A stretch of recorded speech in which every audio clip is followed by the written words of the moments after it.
il est écrit, en ce temps-là, Moïse, devenu grand, se rendit vers ses frères. Et il fut témoin de leurs pénibles travaux. Dites Amen. Et il vit un Égyptien qui frappait un Hébreu d'entre ses frères. Il regarda de côté et d'autre, et voyant qu'il n'y avait personne, il tua l'Égyptien et le cacha dans le sable.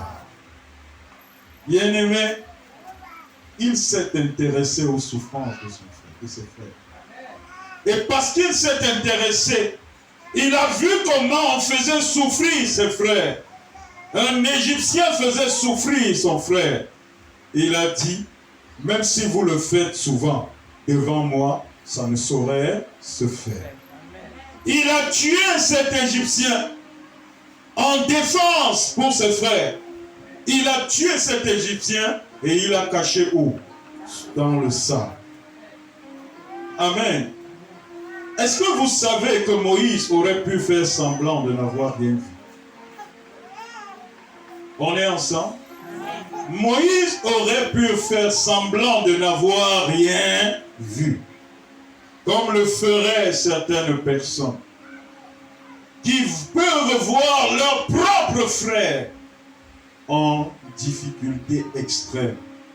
Et parce qu'ils ont leur confort, ils se disent, ah, ça c'est pour lui. Est-ce que je parle à quelqu'un ici? Mais Moïse n'était pas le seul. Moïse a dû risquer sa position.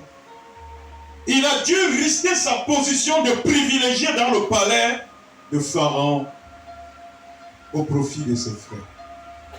Est-ce que je parle à quelqu'un ici? Alléluia.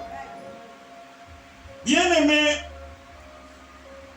l'ambition que Moïse, si Moïse s'était tué, comme le feraient certaines personnes, l'ambition que Moïse avait ne se serait jamais réalisée s'il s'était comporté de la sorte.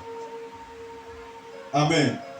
Moïse avait l'ambition de voir ses frères libres.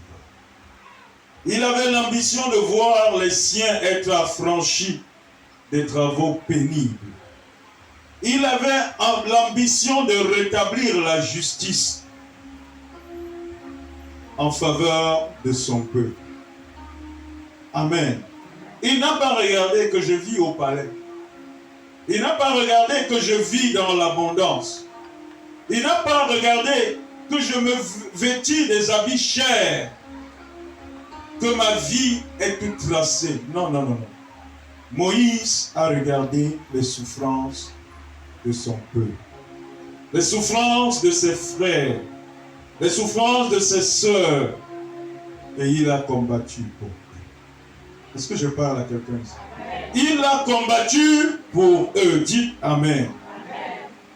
Moïse savait qu'il fallait un libérateur pour libérer son peuple des souffrances qu'il endurait. Et il s'est engagé à le devenir au détriment de ses privilèges de prince. C'était un privilégié. Il n'avait aucun intérêt. Alléluia. Aucun intérêt immédiat à perdre ses privilèges pour aller chercher à devenir le libérateur des siens. Mais Moïse ne s'est pas comporté comme tel. J'espère que je parle à quelqu'un ici. C'est une question qui est tellement d'actualité.